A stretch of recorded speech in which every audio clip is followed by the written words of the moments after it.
Ada juga sih yang pernah meneror saya, mau geruduk rumah saya, sebanyak 1.000 pendemo di depan rumah saya. Kami tidak gentar, tidak takut. Sidang CLS memang kami berharap ijazahnya Pak Jokowi, juga Pak Jokowinya sendiri bisa dihadirkan di sidangnya CLS. Kalau bisa termasuk Gibran Raka Bumi Raka. Padahal jujur saya yang dari Solo melihat bahwa saya tuh hal seperti itu saya lihat sepertinya kok nggak ada 500 orang. Nggak ada 500 orang kah? Kan karena hal-hal seperti itu juga diambil dari Masjid Al Zayed, itu orang dikoordinir, sebetulnya dia nggak tahu arahnya kemana itu.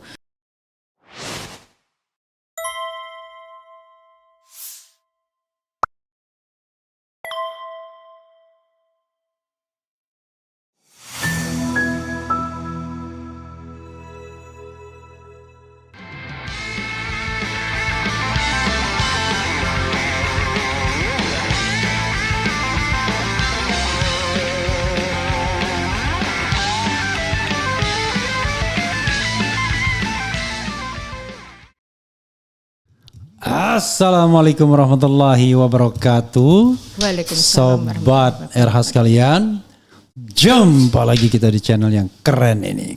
Keren cerdas. Jadi sudah lama sekali saya tidak di meja ini ya.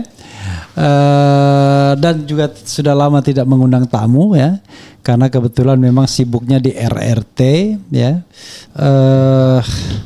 Tetapi saya punya tamu istimewa dari Solo, kota yang sangat terkenal di Republik Indonesia karena melahirkan dan membesarkan orang yang kemudian memenuhi ruang kontroversi masyarakat hari ini ya. Namanya Wuri Handayani tapi dikenal sebagai Wuri Baret. Assalamualaikum warahmatullahi wabarakatuh Mbak Wuri. Waalaikumsalam. Oh, luar biasa ya. Jadi kalau sudah dilihat baretnya orang tahu ini Wuri Baret ya. Siap. Oke. Jadi sobat RH sekalian, Wuri Baret ini menarik sebagai aktivis seperti Bunda Mary. Kalau Bunda Mary lebih nekat lagi karena harus nyebrang lautan ya kan? Karena Bunda Mary itu aktivis dari Lampung. Kalau ada kegiatan-kegiatan dia datang. Dia datang pakai mobil, kadang-kadang diantar suaminya, kadang-kadang diantar anaknya. Tapi Wuri Baret lebih hebat lagi, sendirian aja. Sendirian aja. Sendirian aja dari Solo ke sini, entah pakai bus, entah pakai pesawat, entah pakai kereta api, kita nggak tahu nanti cerita dia gitu ya. Dan Wuri Baret ini juga videonya sempat viral di RH Channel ketika kita geruduk Solo beberapa waktu yang lalu dan kemudian interview di rumah masa kecil Hari Mulyono. Hari Mulyono. Yang tidak lain adalah kakak iparnya Jokowi ya. Adiknya. Adik iparnya Jokowi ya yang Jokowi sudah meninggal dunia dan diperkirakan dia yang lulusan Fakultas Kehutanan yang asli ya. Yang memang betul dia. Tapi apakah Joko Widodo juga Fakultas Kehutanan? Nah, inilah yang menjadi pusat kontroversi hari ini dan kalau dikembalikan kepada Roy Suryo, Rismond dan Dr. Tifa ya mereka sudah berkeyakinan bahwa 99,9% ijazahnya palsu. Kalau ijazahnya palsu kan tidak mungkin berarti dia pernah tamat, tapi pernah kuliah belum tentu juga. Bisa jadi dia pernah kuliah, tetapi pernah tamat tentu tidak. Kalau seandainya ijazahnya memang palsu. Nah, saya ingin menggali beberapa informasi dari Mbak Wuri. Pertama soal keadaan Solo, ya kan? Bagaimana keadaan Solo, terutama mengenai teras atau enggak? Tembok ratapan Solo yang teras, sekarang ya teras tembok ratapan Solo yang katanya 500 orang datang ke sana dan lain sebagainya. Sementara Mbak Wuri ini punya data minimal dia 3 kali seminggu lewat sana katanya. Betul. 3 kali seminggu. Nah, jadi dia punya data. Nah, yang kedua adalah bagaimana aktivitas bolak-baliknya Jakarta ini, apa yang dia inginkan dan dia cari sesungguhnya. Dan saya baru saja menangkap dia dari Polda Metro Jaya ke sini. Menggelandang dia dari Polda Metro Jaya ke sini kan. Ditarik dibawa ke sini. Ya, kemarin juga dia menghadiri launching buku Dr. Tifa. Penativa. Samurai akademik ya. Samurai Akademik Dr. Tifa ya kan. kemudian satunya lagi membedah otak Jokowi. Otak politik Jokowi. Politik Jokowi, ya kan? betul. Nah, itu dihadiri oleh beliau dan kemudian hari ini, besok konon juga akan pergi ke rumah seorang imam nanti insya Allah ya. Nah, Mbak Wuri, mungkin feel free ceritakan tentang kondisi Solo dulu. Ceritakan kenapa Anda back and forth bolak-balik Jakarta Solo, ya kan? Dan yang ketiga ceritakan bagaimana suami, anak-anak apakah mendukung Anda. Dan keempat, kenapa Anda selalu pakai baret itu? Sehingga dikenal sebagai Wuri Baret. Iya. Nah, dan beliau ini biasanya kalau di Solo, kalau ada acara-acara atau bahkan di Jogja, dia yang jadi MC-nya kadang-kadang ya. Oke, silakan. Oratornya juga. Jadi karena dia demo juga. Silakan. Aksi demo. Oh iya. Terima kasih. Assalamualaikum warahmatullahi wabarakatuh. Bahwasanya saya dikasih kesempatan Bang Refli itu sudah dari tadi malam. Tadi malam di tempatnya Razeta di saat launching bukunya Bu Dr. Tifa sudah janjian malam itu mau podcast ya Bang ya. Pada akhirnya sampai tadi pagi bergeser ke Polda Metro Jaya. Terus ternyata Polda Metro Jaya karena urgent, harinya juga sudah hari Jumat, sudah terlalu mendekati sore, akhirnya merapatlah saya harus ke tempat ini, tempat di mana di studionya Bang Refli.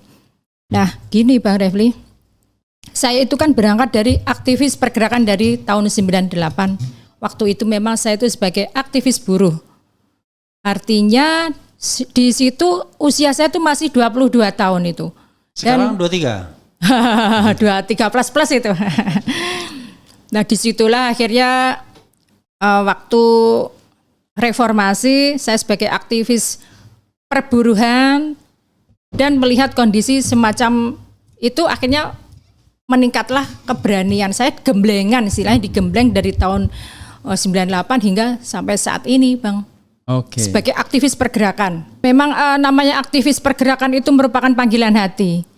Panggilan hati menurut saya suara Tuhan, suara hati, di mana saya memang harus menjadi anak bangsa, ikut bertanggung jawab akan keadaan yang selama ini menurut saya kurang baik dan tidak baik-baik saja. Menurut saya seperti itu.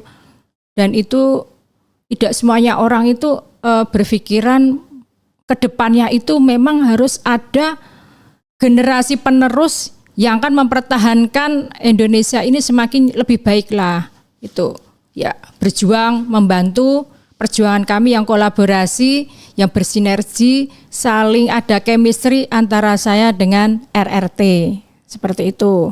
Bukunya itu luar biasa kemarin bahwa diadakan semacam buku itu dibedah juga istilahnya dipaparkan presentasi Bu Tifa, Pak Roy, juga Bang Rismon. Berikut kemarin itu ada Bang Rocky Gerung ya. Di situ luar biasa, buku itu memang harus dimiliki. Kita harus mempunyai buku tersebut. Karena menurut saya itu salah satu perjuangan Bu Tifa sebagai putri bangsa yang luar biasa menurut saya, Sri Kandinya Republik Indonesia. Jadi memang patut Bu Dr. Tifa ini merupakan amanah dari ilmu-ilmunya yang sudah dikeluarkan Bu Tifa ini harus dicerna dan anak-anak generasi sekarang Gen Z itu harus bisa mencontoh dalam arti luar biasanya Bu Tifa itu mengupas, mengulik bahwa seperti ini perjuangan seorang perempuan, seorang pahlawan. Menurut saya pahlawan karena peneliti yang luar biasa, ahlinya di bidangnya kan seperti itu. Hubungan saya dengan Dr. Tifa itu kan kalau saya sama-sama orang Jawa ya, saya dari Solo, Bu Tifa berangkat dari Jogja, bahwa kami sesama perempuan, sesama wanita tidak ada salahnya berjuang, bergerak. Saya sebagai aktivis pergerakan, Bu Tifa sebagai seorang ilmuwan, peneliti yang luar biasa, bahwasanya yang dulunya saya itu mengkritisi atas kebijakan rezimnya Pak Jokowi waktu itu. Di tahun 2020 saya mengikuti aksi orasi di Patung Kuda Solo, Jakarta. Disitulah kan saya merasa berkolaborasi dengan aktivis-aktivis Jakarta ini. Waktu itu belum merasakan, belum nggak didengar, maksudnya seperti itu. Tidak ada saya melakukan aksi orasi, demo, ataupun saya pernah audiensi di DPR RI, maupun yang ada di DPRD Kota Solo sendiri. Saya merasa kok tidak ada perubahan atau yang mendengar suara kami sebagai seorang aktivis, mengangkat aspirasi kami sebagai suara perempuan. Berikut karena alhamdulillah berikut tahun 2023 ataupun 2024 seperti itu, akhirnya muncullah sosok Bu Tiva berikut RRT itu Pak Roy Suryo, Bang Rismo, juga Dr. Tiva. Disitulah saya melihat luar biasa para ahli peneliti ini yang memang notabene berjuang untuk mengangkat aspirasi beliau-beliau ini, di mana beliau ini mempunyai tanggung jawab untuk menguak dan memperjuangkan kebenaran dan keadilan, mencari kebenaran, berjuang untuk mencari kebenaran dan keadilan. Disitulah saya di tahun 2020 itu berjuang dengan aktivis teman-teman di Jakarta, merasa tidak sendirian karena muncullah pahlawan-pahlawan seperti RRT itu kan bagi saya juga luar biasa. Jadi saya merasa bangga, bahagia. Jadi kegelapan yang selama ini menjadi tanda tanya saya masalah ijazah Pak Jokowi itu bisa dibuka seterang-terangnya oleh RRT ini. Ya memang sepatutnya selayaknya harus dipertanyakan, karena setiap saya itu menghadiri sidang CLS yang ada di Surakarta, PN Surakarta, dari pihaknya terlapor tidak pernah menghadirkan ijazah baik asli ataupun Pak Jokowinya sendiri di dalam PN. Seharusnya ya namanya dokumen publik itu kan juga perlu dipertanggungjawabkan. Kami sebagai masyarakat, rakyat Indonesia juga menginginkan bahwa ijazah itu kami berhak melihat. Karena sudah 10 tahun yang lalu Pak Jokowi sudah menjabat sebagai seorang mantan presiden ya. Kalau sekarang mantan presiden yang ke-7. Demikian. Dan memang saya waktu napak tilas mengantar teman-teman seperti RRT itu, Pak Roy Suryo, Bang Rismon, Bu Dr. Tiva, itu merupakan tanggung jawab saya yang rumahnya memang saya ada di Solo, mengantarkan beliau-beliau untuk melakukan napak tilas. Karena apa? Bagian ini merupakan saya boleh bilang itu investigasi. Kita itu perlu bukti, perlu data yang memang kalau ya diungkapkan di publik memang itu harus valid kan, seperti itu. Jadi zaman kecilnya Pak Jokowi dulu di daerah Ngemplak Boyolali, juga zaman kecilnya Hari Mulyono itu di daerah Kampung Batik Lawean. Berikut setelah Pak Hari Mulyono itu adik ipar dari Bapak Jokowi yang meninggal tahun 18 September tahun 2018, ternyata kan sudah meninggal, dan itu sampai dimakamkan di pemakaman keluarga Mundu, Gondangrejo, Karanganyar, untuk membantu karena hubungan saya dengan RRT chemistry-nya memang ada. Jangan sampai nanti kan memberatkan. Ya memang tanggung jawab saya juga sebagai aktivis pergerakan yang memang notabene mengetahui tanggal 15 April kemarin waktu ada aksi, bukan aksi ya, tapi ini ya, kita ikut membersamai ya, sebagai aktivis pergerakan itu ikut membersamai kunjungan Dr. Tifa, Pak Roy Suryo, juga Bang Rismon di UGM ya. Salah satunya memang saya sebagai ini saksi nanti yang akan penyidik dari Polda Metro Jaya nanti memang akan memanggil saya, dan bismillah saya siap, dan tanggung jawab saya memang harus berjuang menegakkan kebenaran dan keadilan untuk membersamai mengawal perjuangan RRT. Kita itu bergerak itu panggilan hati, tanpa disetting, tanpa bayaran, tanpa bohir apapun itu, apalagi nasi bungkus. Orang di luaran sana itu termul itu loh, biasanya mengatakan aktivis nasi bungkus. Saya itu bawa makan sendiri tanpa bohir, dan itu biaya sendiri. Perjalanan saya di setiap perjuangan, baik di Jogja dan Solo Jogja sampai Solo Jakarta, itu semuanya saya semua. Dan memang nggak ada bohir-bohir seperti itulah. Karena namanya perjuangan pergerakan itu keluar dari tulus hati. Dan tanggal 15 itu memang di dalam UGM itu memang banyak aktivis-aktivis pergerakan bahkan seluruh Indonesia, baik dari Jawa Tengah, Jawa Timur, Jawa Barat, memang mendatangi UGM untuk membersamai, sebetulnya untuk membersamai dan mengawal. Jadi artinya Bu Tifa, Pak Roy Suryo, juga Bang Rismon, tidak ada bahasa itu mengkoordinir atau apa ya.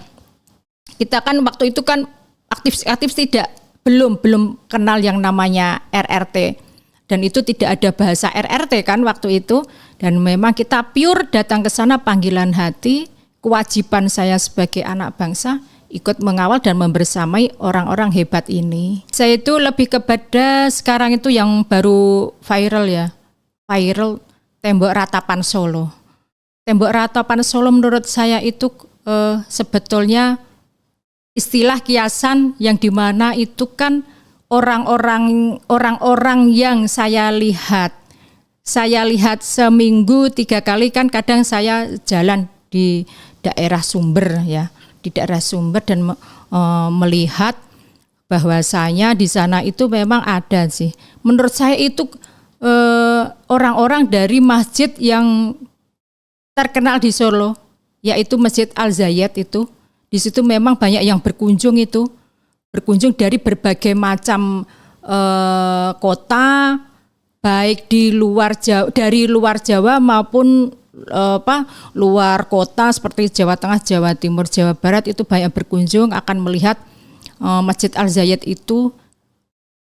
Bahkan pernah saudara saya ke sana itu merasa dari sana di Masjid Al-Zayed kayak semacam digiring, dikoordinasi, dikoordinir, dibawa naik bisnya itu langsung menuju ke rumahnya Bapak Jokowi. Seperti itu yang selama ini saya lihat, sehingga kalau sudah sampai di sana, ada yang bilang bahwasanya di sana mendapatkan kaos berikut amplopan. Saya nggak tahu amplopannya itu isinya berapa ribu, saya kurang tahu. Ada yang bilang 50, ada yang bilang 100. Berikut kaos-kaosnya itu, kaosnya. Jadi memang sampai istilah Tembok Ratapan Solo itu menurut saya kok orang Jawa bilang tuh ngenes ya, gerantes. Kayak gitu aja gitu loh. Sampai segitunya dibela-belain, termehek-mehek, itu menurut saya apa ya, pencitraan gitulah, pencitraan, menurut saya pencitraan. Dan pernah saya mendengar Andi Aswan waktu pas podcast saya dengar itu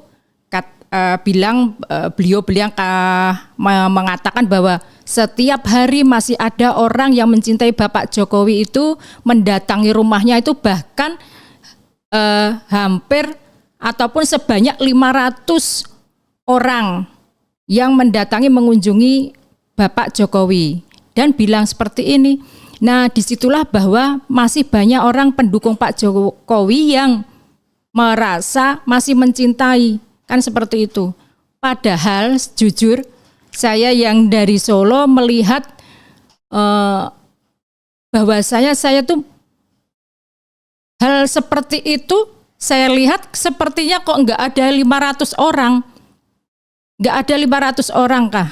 Kan karena hal-hal seperti itu juga diambil dari Masjid Al-Zayed, itu orang dikoordinir, sebetulnya dia nggak tahu arahnya kemana itu. Kalau sehari 500.000 nggak sampai, kadang juga sepi ya kan gitu. Dan menurut saya itu pencitraan diambil dari Masjid Al-Zayed, dan saya pikir itu nggak sampai 500.000, bahkan mungkin hitungan puluhan iya, tapi nggak sampai ratusan lah. Bilang juga kalau weekend gitu katanya lebih dari 500.000, saya kira itu nggak seperti itu. Dari saya melihat, mendengar dan merasakan, karena seminggu 3 kali saya sering lewat situ. Aktivitas saya harus melewati rumah Jalan Kute Sumber seperti itu. Dan statement saya ke depannya untuk perjuangan RRT ini, Pak Roy Suryo, Bang Rismon, juga Dr. Tifa, saya berharap memang ini ujian bagi kita, bila mana sebetulnya seorang tokoh seperti peneliti, orang-orang hebat seperti beliau-beliau ini setidaknya tidak sepatutnya bila mendapatkan predikat itu ditersangkakan. Itu tidak adil bagi beliau yang sedang berjuang. Namanya peneliti itu tidak seharusnya ditersangkakan. Itu tidak benar kalau menurut saya. Menjadi orang hebat, pintar, berintelektual tinggi itu tidak mudah. Makanya di sini perjuangan saya, perjuangan yang istilahnya mendampingi, mengawal Bu Dr. Tifa, Pak Roy Suryo, juga Bang Rismon ini, supaya dalam menegakkan perjuangan ini, berjuang menegakkan kebenaran dan keadilan ini harus dihargai, dan semoga perjuangan ini ada hasilnya yang maksimal. Saya berharap ini menjadi tolok ukur, RRT itu menjadi ujung tombaknya bangsa Indonesia ini untuk berdiri kokoh, karena satu-satunya harus dikuak betul-betul ijazahnya, dugaan ijazah palsu Pak Jokowi ini harus benar-benar dibuka sebenar-benarnya dan seterang-terangnya. Dan menurut Pak Roy Suryo memang 99,9% palsu. Dan saya berharap semoga ada keajaiban yang terbaik dari Allah untuk Pak Roy Suryo, Bang Rismon, juga Bu Tifa ini tidak dikriminalisasikan. Mau berbuat baik aja dikriminalisasikan. Gimana kalau kita diam? Apa memang sengaja kita itu sebagai rakyat Indonesia mau dibisukan, ditutup kita berpendapat, mengangkat aspirasi? Kan tidak demikian. Indonesia semakin lama menurut saya kok semakin parah. Inilah yang menjadi kebodohan yang luar biasa. Jangan sampai anak cucu kita itu terdolimi dengan akibat-akibat yang semacam ini. Dan ini tadi saya selesai dari Polda Metro, bahwasanya saya merasakan kolaborasi PH-PH ini, lawyer-lawyer dari Jakarta, kolaborasi bersinergi dengan lawyer-lawyer yang ada di Solo, Pak MT Taufik, Pak MT sebagai pengacara Solo yang memang sangat luar biasa juga akan kondisi sidang CLS, Citizen Law Suite, yang ada di PN Surakarta. Saya selalu membersamai beliau dan mengawal beliau. Semoga dari hasil nanti menemukan betul-betul manfaat dan kaidah dari perjuangan kolaborasi antara pengacara PH dari Jakarta maupun dari Solo, Pak Taufik ini, Pak MT ini nanti mendapatkan hasil yang maksimal agar Indonesia ini akan menjadi negara yang baik, berkembang, tidak hancur, menjadikan negara yang gemah ripah los jinawi. Nah, memang ada juga sih yang pernah meneror saya, mau geruduk rumah saya, sebanyak 1.000 pendemo di depan rumah saya, di mana waktu itu saya kolaborasi dengan aktivis Jakarta itu, istilahnya mengangkat aspirasi di tanahnya Pak Jokowi yang ada di Colomadu. Itu kan tanahnya itu memang punyanya Pak Jokowi dan menjadi hadiah dari negara. Artinya tidak apa-apa dan itu sah-sah saja. Tapi memang harus dibuktikan, ditunjukkan di saat sidang CLS ini loh, bukti dari selembar ijazahnya itu harus diperlihatkan oleh masyarakat, oleh rakyat Indonesia. Artinya 10 tahun yang lalu menjabat sebagai seorang presiden yang ke-7 itu layak atau tidak? Kalau ijazahnya itu diragukan, artinya yang 10 tahun yang lalu itu kan menjabat selama 10 tahun lalu itu kan menjadikan tidak sah gitu kan. Tanah yang ada di Colomadu itu kan merupakan sebetulnya uang dari kita dan itu menjadikan uang rakyat diambil dari setiap pajak itu kita kan yang membayar, artinya tanahnya Colomadu itu memang uang dari rakyat, uang dari kita. Kita nggak apa-apa bila mana memang ijazahnya Pak Jokowi itu asli dan sah. Itu kita rela. Akan tetapi bila mana ijazah itu tidak sah dan tidak valid menurut penelitian RRT, hampir Pak Roy Suryo bilang 99,9 itu palsu.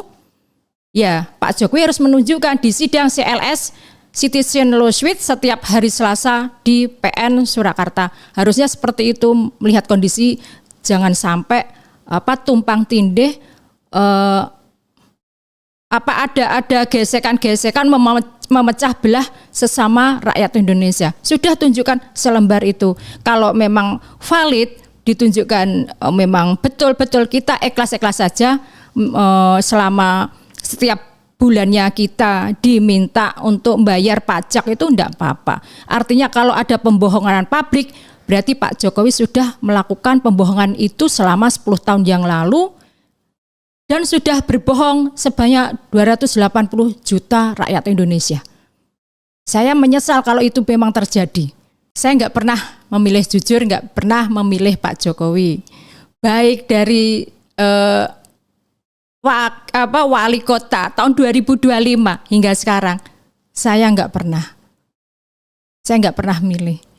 Itu perasaan saya aja, feeling aja. Saya kan namanya walaupun saya orang awam, tapi saya berdasarkan feeling aja seperti itu saya.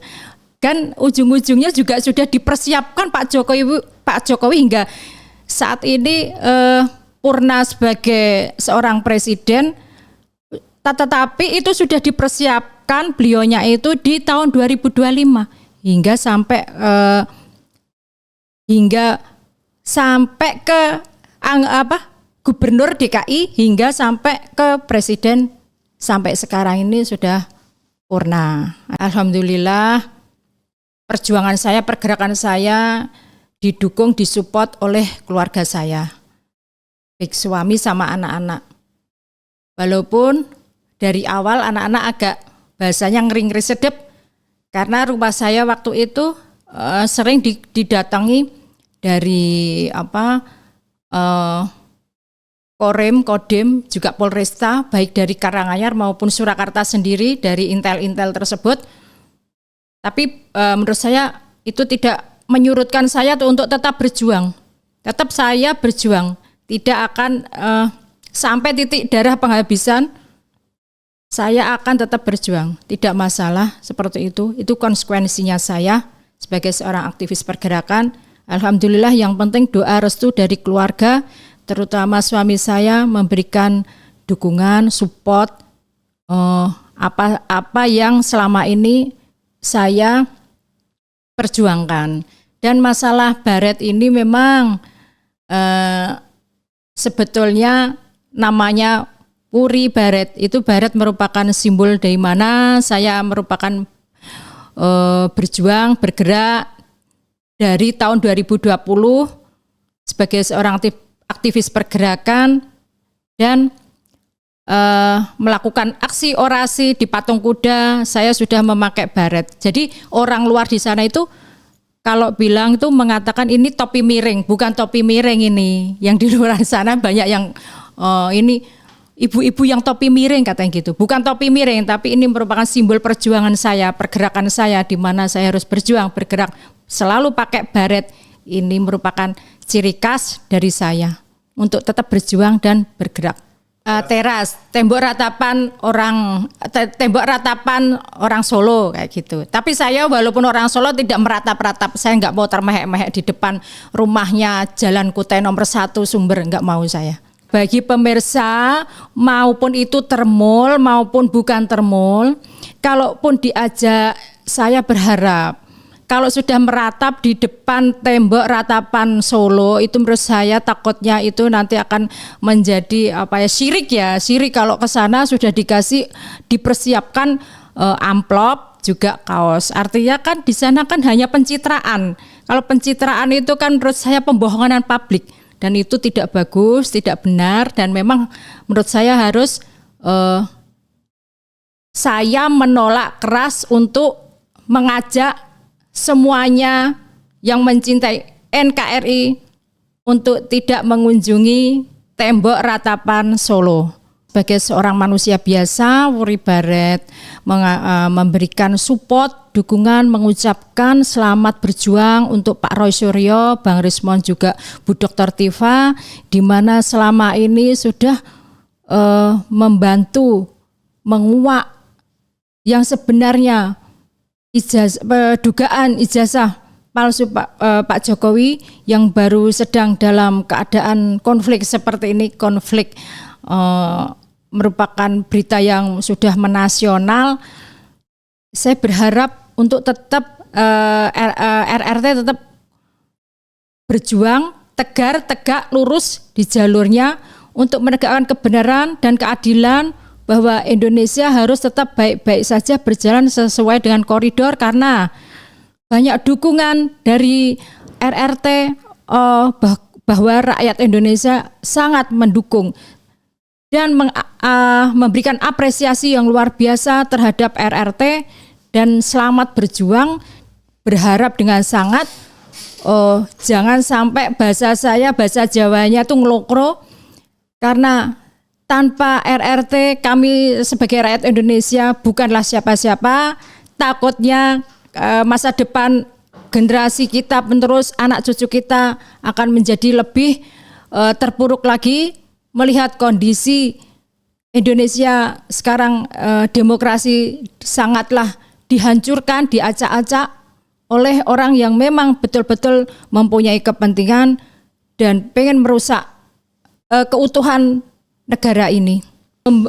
Memberikan kejutan ya pengacaranya Bapak Jokowi, Pak Erpan, itu namanya Pak Erpan. Monggo, dengan senang hati kami tetap berdiri tegak di sini mengawali perjuangan ini, dan saya berharap teman-teman seperjuangan kami memang kami tidak gentar, tidak takut sidang CLS. Memang kami berharap ijazahnya Pak Jokowi, juga Pak Jokowinya sendiri bisa dihadirkan di sidangnya CLS. Kalau bisa termasuk Gibran Raka Bumi Raka. Itu yang saya harapkan, dan saya selalu mengawal perjuangan RRT, juga perjuangan Pak MT Taufik ini dalam sidang tersebut tetap harus kuat dan tegar, dan kami tetap menjalankan ini untuk selalu istiqomah. Untuk sahabat RH yang banyak penggemarnya, saya meminta untuk sahabat RH ini memberikan doa, support, dukungan kepada kami yang sedang berjuang untuk menegakkan keadilan dan kebenaran, bahwa selayaknya sepatutnya dugaan ijazah Jokowi ini bisa terkuak dan memang harus semestinya ikut mempertanggungjawabkan ijazah ini oleh Pak Jokowinya sendiri. Saya meminta sahabat RH untuk memberikan doa dan dukungan untuk terutama RRT, juga kami sebagai aktivis pergerakan yang kedepannya nanti tidak akan surut, tidak akan gentar walaupun banyak kezaliman-kezaliman juga yang dialamatkan kepada kami dan sudah diintervensi, apalagi dikriminalisasi. Hanya dengan ucapan doa buat kami semua, semoga perjuangan kami tetap lancar, tetap semangat, dan kami selalu masih istiqomah dalam melakukan perjuangan ini. Untuk dukungannya, saya sebagai Wuri Baret, bukan topi miring, saya mengcounter ini bukan topi miring, tapi topi Baret, Wuri Baret, untuk sebagai simbol, sebagai ikon saya, sebagai aktivis pergerakan yang berasal dari Solo. Ini simbol perjuangan saya, pengorbanan saya selama ini bolak-balik berjuang membersamai RRT dari Solo, Jogja, Solo, Jakarta, hanya untuk berjuang mencari keadilan dan kebenaran. Demikian, terima kasih. Ketika mereka cerita dulu memang meninggalnya itu mendadak, tapi saya juga tidak bisa mengklarifikasi ya. Yang saya tahu dulu meninggalnya itu mendadak. Artinya beliau ini sehat walafiat, punya perusahaan kayu kalau tidak salah. Tapi tiba-tiba sakit, kemudian hanya beberapa waktu terus meninggal. Ya, sebetulnya saya sebagai warga Solo itu kalau melihat keruwetan dan kerumitan sejarah zaman kecilnya Jokowi ini sangat-sangat gimana ya, bulet ya. Bahasa Jawanya tuh ruwet.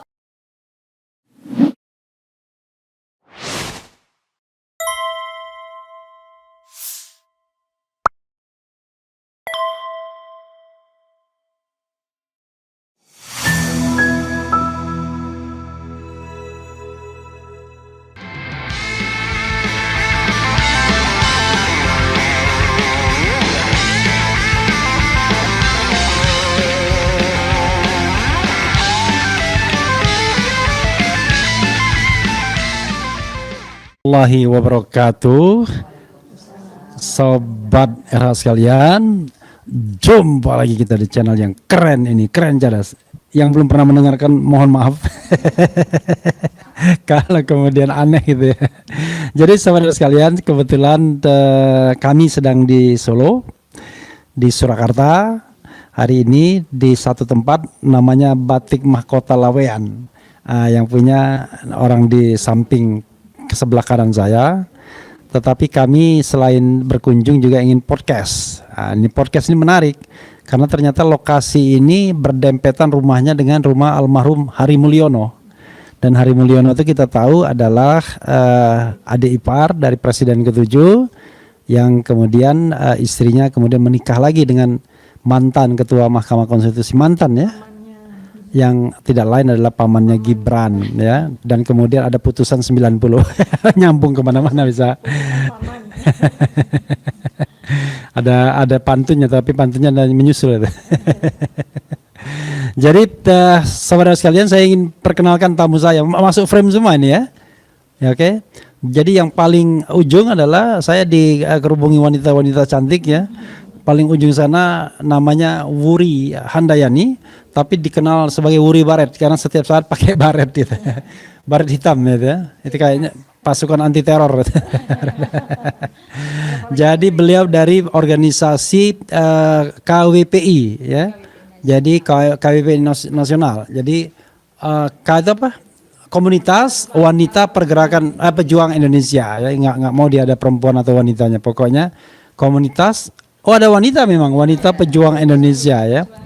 Oke, nah berikutnya ini pemilik dari Batik Mahkota Lawean ini, Bu Yuli, siapa tadi? Saya lupa. Yuli Yuli Prasetya Ningrum. Memang saya belum tanya ya. Itu kebetulan kakak kelas saya. sama orang di sebelah kiri saya, rupanya psikologi angkatan tahun 78. Kalau sama Profesor Kuncoro? Adik kelas. Oh, adik kelas ya. Oke, luar biasa. Gitu. Kalau adik kelasnya salah bisa ditegur ya. Sebelah kiri saya the one and the only ya, Dr. Tifauza Tiasuma ya. Oh, Tifauzia. Ya kan? Atau Dr. Tifa ya. Saya bilang salah ya, Tifazuya. Enggak, Tifauzia Tiasuma atau Dr. Tifa. Jadi saudara sekalian, saya ingin memberikan kesempatan kepada Sohibul Bait ya untuk menyampaikan hal yang ingin saya tanyakan.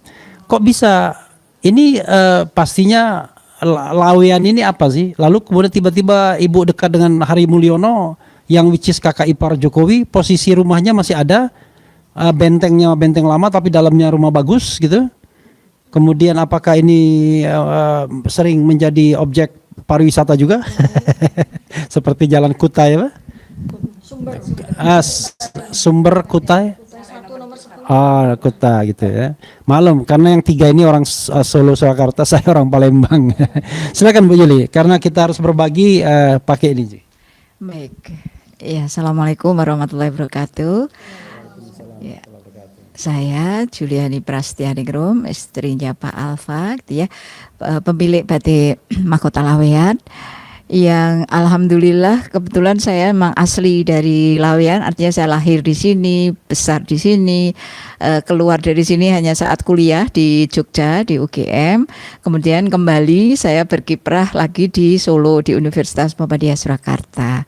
Jadi memang saya sebagai orang Laweyan asli itu menikmati betul ya hidup di tengah-tengah masyarakat yang orang luar itu menganggapnya sebagai agak sombong gitu ya, karena rumahnya itu dindingnya tinggi, tebal, tertutup pintunya, padahal sebetulnya alhamdulillah kami itu sangat guyup.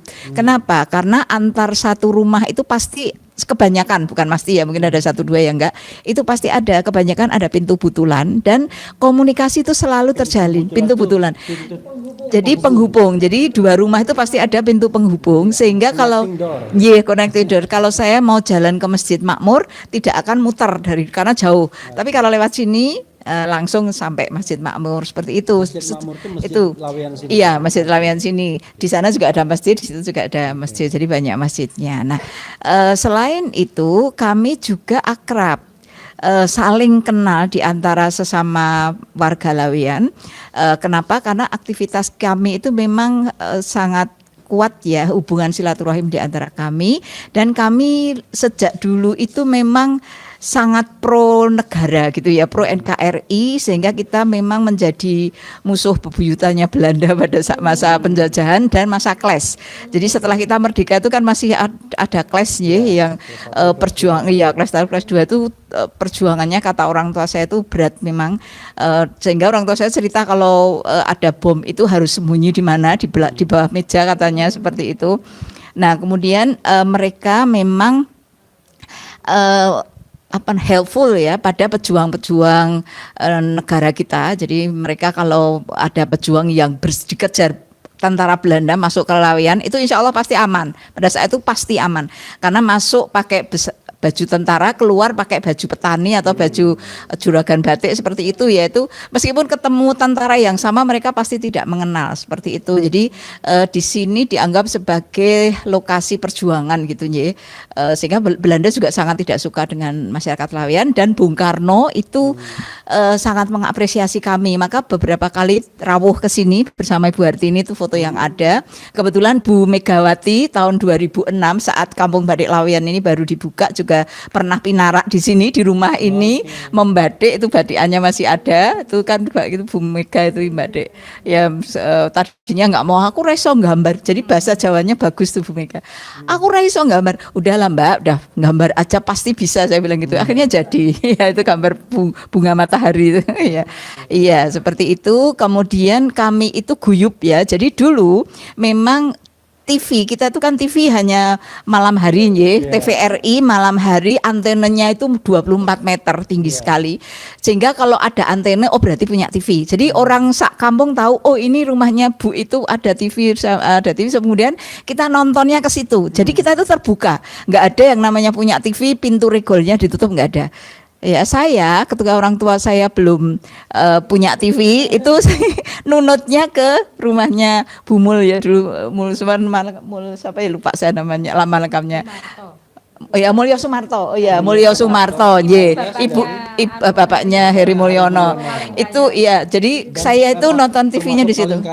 Iya, pada di RT 1 ini, satu-satunya di RT 1 itu ya itu setahu saya namanya Mulyo Sumarto itu kaya dan welcome ya. Jadi kita cah cilik-cilik itu ya seperti itu kondisinya itu ya dibukain, bahkan kadang-kadang kita tertidur di depan TV itu ya nggak dimarahi, ya didiemin terus nanti kalau TV-nya selesai jam 12 itu baru dibangun, hehehe TV-nya wis entek itu suruh pulang. Belum warna. Belum 24 inci seingat saya itu ya 20 itu udah gede, tapi pada saat itu udah gede dewe. 24 itu gede dewe. Zaman dulu gede banget ya, paling gede. Dan yang nonton banyak banget gitu kalau pas Thomas Cup itu seperti itu. Iya, jadi itulah kemudian tahun berapa ya kita beli TV Mas Agus, tahun berapa itu kita gantian yang kedatangan tamu-tamu tetangga untuk nonton TV di rumah. Ya enggak apa-apa, seperti itu masih jarang soalnya yang punya TV seperti itu. Dan itulah keguyuban kami. Kami itu sangat menghargai kejujuran seperti itu dan kebanggaan kami sebagai anak juragan batik atau juragan batiknya Bapak Ibu kami itu memang tidak mendidik anak-anak itu juga menjadi seperti mereka menjadi pengusaha itu tidak. Jadi fokusnya itu sekolah, dicarikan sekolah yang baik. SMP 1 tadi Mbak Tifa bilang di Solo itu memang SMP favorit itu SMP Negeri 1, SMA-nya SMA Negeri 1 dan SMA Negeri 3. Kalau SMP itu SMP Negeri 1 dan SMP Negeri 4. Nah kalau dijamin kalau sekolahnya di situ tuh insya Allah pasti perguruan tingginya negeri gitu ya, dan yang terkenal UGM, ITB, ITS itu seperti itu dulu. Kakak saya ini ITB itu teman-temannya banyak yang dari Solo sehingga beliau kuliah di Bandung 5 tahun nggak bisa bahasa Sunda.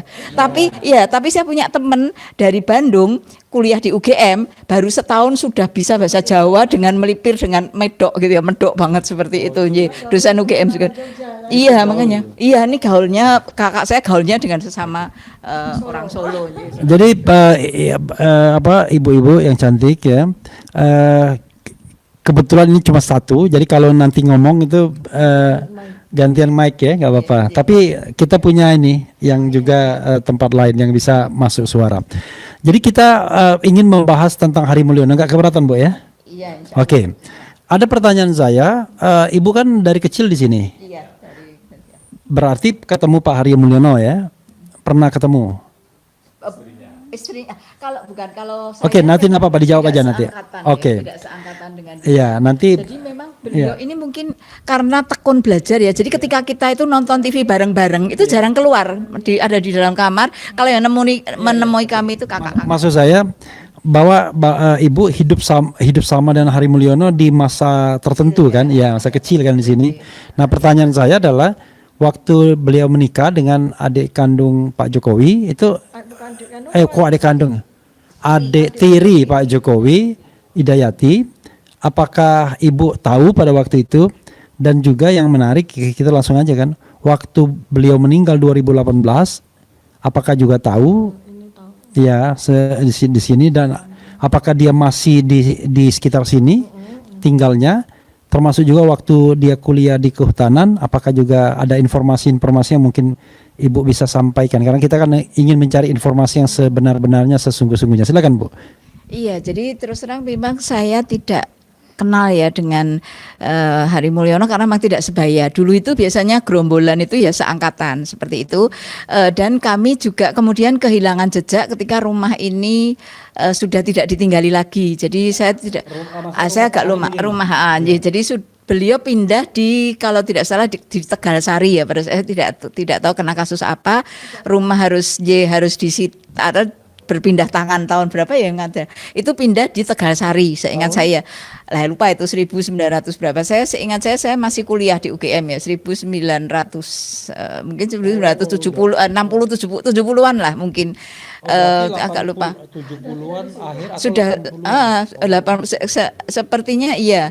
Jadi saya masih kuliah di Kan Ibu UGM itu angkatan beliaunya. 78 ya? Saya 78. Ya, Sekitar 70 60 70 itu ya tahun. Kecil itu masih nonton TV di rumah. Masih. Ya, Ibu Bu Yuli waktu kecil kan masih nonton di rumahnya Pak Mulyono. Itu adalah bapak dari Pak Hari Mulyono kan. Itu memang sama sekali nggak pernah main gundu barengan atau apa kan. Kalau lihat umurnya kan, kalau Ibu angkatan 77, Pak Hari itu kan angkatan 80 ya di UGM ya. Berarti kan kira-kira 3 tahun. Memang nggak temen sih, tapi kan paling nggak lihat gitu sosoknya. Terus kemudian waktu ya coba kita recall sama-sama ya. Jadi beliau pindah dari sini itu di usia berapa? Apakah masih Ibu sudah kuliah di UGM? Beliau ini sekeluarga sudah tidak di sini lagi. Ya, kemudian yang kedua itu sejauh mana Ibu tahu tentang masa lalunya Pak Hari Mulyono? Termasuk perkawinannya ya dan kematiannya yang penting.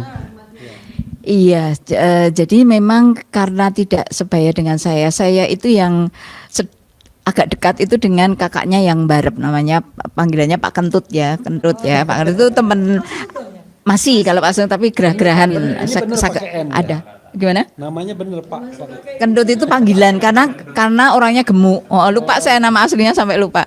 Kentut itu kakak kelas saya. Iya, Kentut itu kenceng gitu ya. Kenceng seperti itu. Dan dengan beliau Mas Kentut ini yang aktif ke kampung. Jadi bergaul dengan masyarakat kampung. Kalau mungkin karena Mas Hari Mulyono ini tidak ada yang sebaya dengan dia, artinya di kampung ini nggak ada yang sebaya dengan saya, jarang keluar, artinya entah belajar entah apa saya tidak tahu. Jadi saya sendiri juga tidak begitu mengenal dengan Pak Hari Mulyono gitu. Hanya ketika kemarin ada syuting di situ, kemudian kita ngobrol dengan orang-orang yang masih punya saudara dengan pemiliknya Bu Mul itu tadi, itu ternyata informasi yang saya peroleh ya memang dulu itu Hari Mulyono di situ Bu, tapi sampai kapan beliau pindah ke Tegalsari itu ya pada saat itu sekeluarga. Masalahnya kalau orang tua saya pasti tahu ya masalahnya apa, tapi kalau kami hanya Bu itu sekarang rumahnya sudah disita atau dijual gitu ya. Beliau ikut dengan keluarganya di daerah Tegalayu. Nah kemudian karena saya tidak begitu mengenal dengan Pak Mas Hari Mulyono, maka pernikahannya pun saya juga tidak diundang gitu ya, karena tidak mengenal.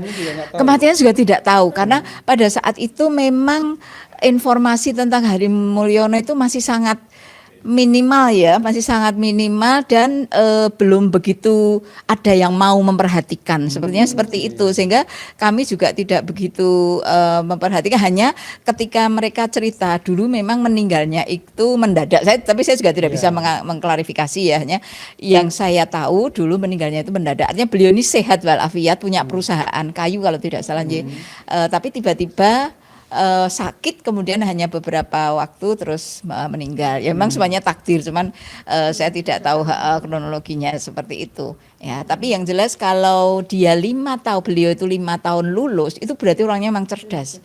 Dan memang tipenya orang Laweyan itu kalau pinter tuh biasanya memang isolatednya, cenderung isolated karena antisosial ya. Jadi dia lebih suka ngamar, ngerjain tugas, apalagi di SMP 1, SMA 1 tuh PR-nya banyak sekali gitu.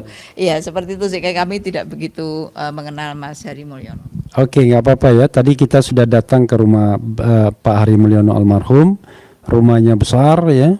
Kemudian temboknya masih masih yang asli, tapi dalamnya kayaknya sudah direnovasi ya. Dan konon yang membeli adalah orang yang dikenal di Jakarta juga ya. Sangat terkenal di Jakarta. Kita nggak boleh nyebut nama Yapto, nggak boleh. Oh, nggak boleh ya. Nggak boleh. Nggak boleh. Juga jarang banget ke sini. Seingat saya hanya sekali atau 2 kali seperti itu, sehingga tetangga kami mayoritas juga nggak nggak tahu itu siapa yang punya sekarang. Yang pasti penunggunya kita kenal karena mereka tinggal di situ. Oke, saya mau ke Mbak Wuri Baret ya, WB ya. Saya dengar Mbak Wuri pernah mengunjungi makam Hari Mulyono. bahkan katanya mau membongkarnya segala. Bisa diceritakan mungkin hal-hal yang perlu diketahui publik dan terutama sobat Eros sekalian. Silakan Mbak Uri. Terima kasih untuk pemirsa sekalian, bahwasanya kemarin itu kan saya untuk mengawal atau mendampingi diminta sama Bang Rismon, istilahnya menelusuri atau menginvestigasi tepatnya itu di mana letak kuburannya Hari Mulyono. Nah, itu termasuk sampai rumahnya zaman kecilnya Jokowi. Itu sudah saya telusuri dan di KPU dan sebagainya itu sudah saya dampingi karena meminta saya untuk tolong Mbak Uri sebagai orang Solo aku ditemani. Oke, ya siap, saya bilang gitu. Nah, kembali ke tempatnya Bapak almarhum Hari Mulyono itu memang untuk kuburannya itu di daerah Gondangrejo di kuburan Mundu namanya, ya. Jadi memang di situ meninggalnya tahun 1924 September 2918 itu meninggalnya Hari Mulyono. Ya 18, tanggalnya 24 September. Saya punya dokumentasinya dan foto video ada di sini semua. Bahwasanya kuburannya Hari Mulyono itu ada semacam satu petak itu ada kalau nggak salah 5 nisan di situ. 5 nisan, salah satunya dengan ini Noto Miharjo sama Sujiatmi, yang satunya itu kayak Pak D-nya itu Pak D-nya, terus yang paling sebelah kanan itu makamnya Hari Mulyono di makam apa ya istilahnya makam keluarga Mundu Karanganyar, daerah Karanganyar itu. Iya. Padahal saya juga gini, Hari Mulyono itu kan aslinya Lawean. Kenapa harus dikubur di luar Solo, di luar kota, dan meninggalnya mendadak tanggal 24 September tahun 2018 meninggalnya. Dan saya ada foto, dokumentasi dan video-video sudah. Ya monggo, enggak apa-apa. Dan sedangkan ya, yang saya herankan itu dari dulu hati saya bertanya, ini orang asli Solo, Lawean, kayak enggak ada tanah untuk kuburannya Hari Mulyono aja. Kenapa harus dikubur di luar kota Solo? Itu jaraknya kalau dari Solo juga lumayan, Bang. Iya. Daerah Karanganyar. Demikian juga tempat kecilnya zaman Jokowi itu di Giri Mulyo, daerah Boyolali. Ya, kalau itu Jokowi yang asli, Gumuk. Itu daerah Gumuk itu, Giriroto daerah Boyolali gitu. Terus di situ memang saya sempat di warning sih, ini hati-hati, ini daerah namanya Kampung Palu Arit. Zaman kecilnya Jokowi. Kampung Palu Arit. Begitu saya ke sana, saya telusuri ternyata rumahnya zaman kecilnya Jokowi itu sudah berubah menjadi semacam joglo yang sudah bagus, bangunannya itu dari bahan kayu jati semua. Joglo bagus dan ada taman-tamannya itu, ternyata itu untuk perkumpulan sekarang sebagai tempat perkumpulan warga yang ada di daerah sana. Di daerah Boyolali sana sebagai pertemuan RT atau apa gitu. Dan ada foto-fotonya itu Presiden Subianto sama Gibran. Prabowo Subianto sama Gibran. Itu ada fotonya, terus berikut neneknya ya kayak perempuan satu, fotonya besar sekali, itu foto neneknya Jokowi.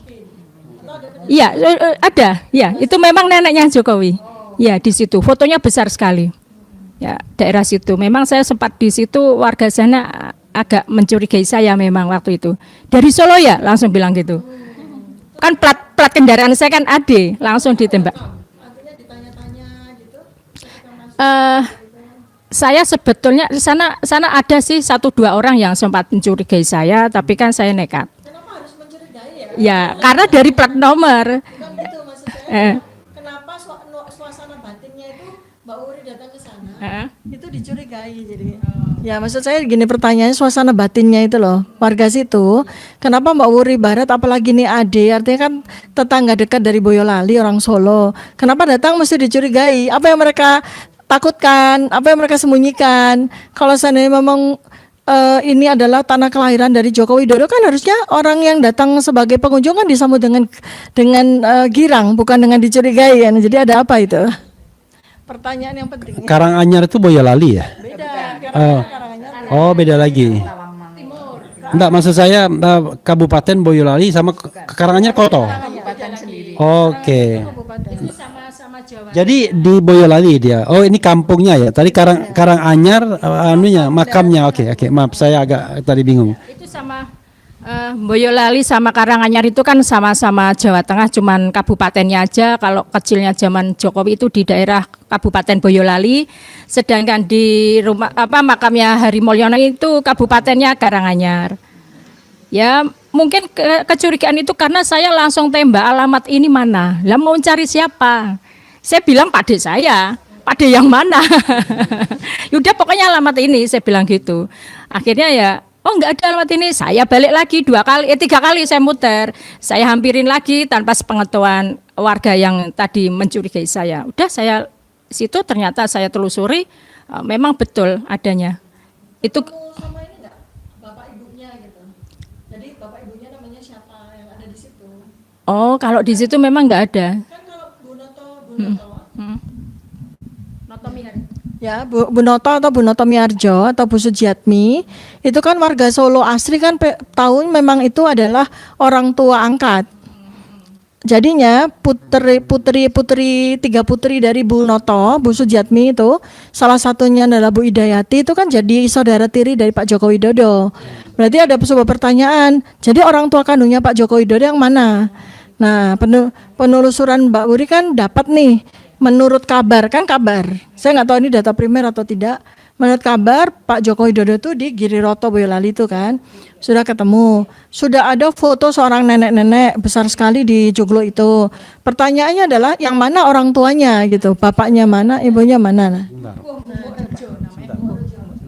Ya, itu kampungnya itu Dukuh Gumuk Rejo, desanya Giriroto, Kecamatan Ngemplak, Kabupaten Boyolali.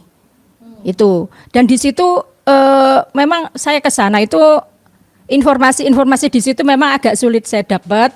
Hanya saya mendapatkan alamat zaman kecil Jokowi dan berikut apanya? Alamat kecilnya Jokowi dari mana? Ada yang ini, ya karena teman-teman saya itu kan aktivis bergerakan juga kelaskaran banyak sekali. Nah itu kan info-info itu ya memang betul adanya. Itu memang zaman kecilnya Jokowi. Sudah banyak yang bilang gitu. Cuman sudah berubah menjadi rumah yang bagus, menjadi joglo. Dan bapak ibunya memang mau tanya di sana juga kayaknya sudah tahu lah. Tahu tetangganya itu tahu alur pembicaraan saya kemana, dia sudah bisa membaca bahwa kemungkinan besar tidak mau menjawab. Seperti itu. Jadi mereka sembunyikan ya? Iya, kan saya sudah di warning dari awal sama teman-teman. Itu daerah juga dari sana, itu daerah Palu Arit. Nah, konteksnya kalau sudah bicara seperti itu kan sudah kompak orang-orang di sana, sudah mengkondisikan. Begitu. Ya, nanti kita bikin clear ya buat pemirsa sekalian. Yang jelaskan secara ofisial Pak Jokowi ini nama ayahnya Noto Miharjo secara ofisial ya. Wijiatno Noto Miharjo. Oh, Wijiatno Noto Miharjo. Ada dua versi. Ya. Jadi ini di internet lah ya, ataupun juga di dokumen-dokumen yang kita dapatkan, itu ada dua versi nama ayah atau bapak dari Joko Widodo. Paling tidak itu kita dapatkan dari data dokumen di internet tentang STTB atau ijazah ya, ijazah SMA-nya itu disebut bapaknya adalah Wijiatno Noto Miharjo. Terus tetapi yang aneh adalah ketika pernikahan Idayati dengan Anwar Usman itu ketika itu Pak Joko Widodo itu menjadi wali itu menyebutkannya bukan binti Wijiatno Noto Miharjo, tapi Idayati binti Noto Miharjo. Walaupun nama salah satu nama dari dua nama itu sama, tapi itu kan berarti dua orang yang berbeda. Sebab kalau pernikahan ya yang disebut harus disebut binti ya harus asli, apakah namanya Wijiatno Noto Miharjo atau namanya Noto Miharjo saja. Nah, tapi ini kan juga belum clear apakah Wijiatno Noto Miharjo itu adalah bapak asli atau bapak kandung atau bapak tiri atau bapak angkat. Karena ini juga masih simpang siur. Ini seperti Bu Yuli dan teman-teman tadi ya, teman-teman warga Solo yang kita temui dan kita wawancarai, itu juga menyatakan mereka sahih menyatakan ya, menyatakan betul bahwa Bu Sujiatmi atau Bu Noto, mereka sebutnya Bu Noto Miharjo itu adalah ibu tiri dari Joko Widodo. Berarti yang masih data yang masih belum jelas itu kan bapak dan ibu kandungnya. Ya kan? Artinya clear bahwa bapak tirinya adalah Pak Noto Miharjo, ibu tirinya adalah Ibu Sujiatmi Noto Miharjo. Nah, yang belum clear kan bapak dan ibu kandungnya itu. Jadi memang agak Saya pernah mendengar juga dari teman-teman, katanya teman-teman ini yang sudah bilang ibunya Joko Widodo itu sudah meninggal dan dimakamkan di makam Bonoloyo. Itu Bonolayu. Itu ibu aslinya katanya dimakamkan di daerah Bonoloyo. Itu dekat kampusnya Unisri. Kalau menurut versi Pak Bambang Tri, ibu kandungnya namanya Yap Mehwa, meninggal tahun 2018 di Singapura. Nah, ini ada lagi ibu kandung versi yang kedua, itu yang namanya kita belum tahu, tapi makamnya ada di Bonoloyo, Kabupaten Solo. Ya, makam. Jadi at least kan ada 2 Joko Widodo, karena nggak mungkin ada 1 Joko Widodo yang ibunya kandungnya 2 kan. Nah, paling nggak 2. Karena saya hitung ada 8. Dan juga ada isu mengenai bapak kandung Joko Widodo, katanya Heri Purnomo apa ya? Namanya Heri Purnomo ini yang versi 1. Jadi yang ada yang di buku Bambang itu ya Heri Purnomo kan? Hari Purnomo sama Yap Mehwa gitu ya. Nah, terus ada lagi. Gitu. Jadi ada 8 bapak kandung, 8 ibu kandung, berarti ada 8 Joko Widodo. Oke, kita nanti kita lanjutkan. Ada lagi yang mau disampaikan, Mbak Uri? Ya, sebetulnya saya sebagai warga Solo itu kalau melihat keruwetan dan kerumitan sejarah zaman kecilnya Jokowi ini sangat-sangat gimana ya, bulet ya, bahasa Jawanya tuh ruwet. Nah, seperti itu, apalagi dengan adanya ijazah palsu ini luar biasa. Kalau belum terkuak, sebetulnya sudah terkuak ya, tapi tidak untuk mengakuinya ini ya, sudah terkuak, tapi untuk mengakuinya ini loh, Bu ya. Kenapa tidak harus berterus terang kepada masyarakat Indonesia, khususnya Solo? Kan kita tuh kan sebagai warga Solo, orang Solo kan malu juga dalam keadaan seperti ini.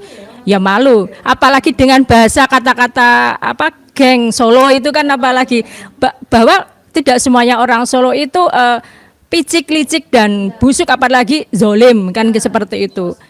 Iya, sehingga harus ya betul. Dan harusnya itu bukan geng Solo tapi geng Mulyono atau geng Jokowi. Seperti itu. Jadi saudara sekalian, itu dari Bu Puji ya, lupa ya Puji ya. Bu Juli kok dari kok Puji. Bu itulah kalau sudah berusia kan, Bu Juli dan Wuri ya gitu. Oh, makanya jadi Puji ya. Juli dan Wuri. Jadi memang warga Solo sendiri, bahkan orang yang sudah lama tinggal di Laweyan ini sendiri, memang kesulitan untuk melacak ya silsilah dan lain sebagainya dari Pak Joko Widodo. Kenapa kita memerlukan hal ini? Karena kebetulan Dr. Tifa memang sedang melakukan penelitian tentang ini ya, dan penelitian ini salah satunya sudah terwujud dalam buku Jokowi's White Paper yang bisa dibaca ya, dan tentu dibeli ya, untuk dimiliki ya. Kemudian juga akan ada lanjutannya entah Jokowi's yang lain gitu ya, jejak yang lain, atau nanti kita akan beralih juga kepada tadi Gibran's Black Paper gitu ya. Wassalamualaikum warahmatullahi wabarakatuh.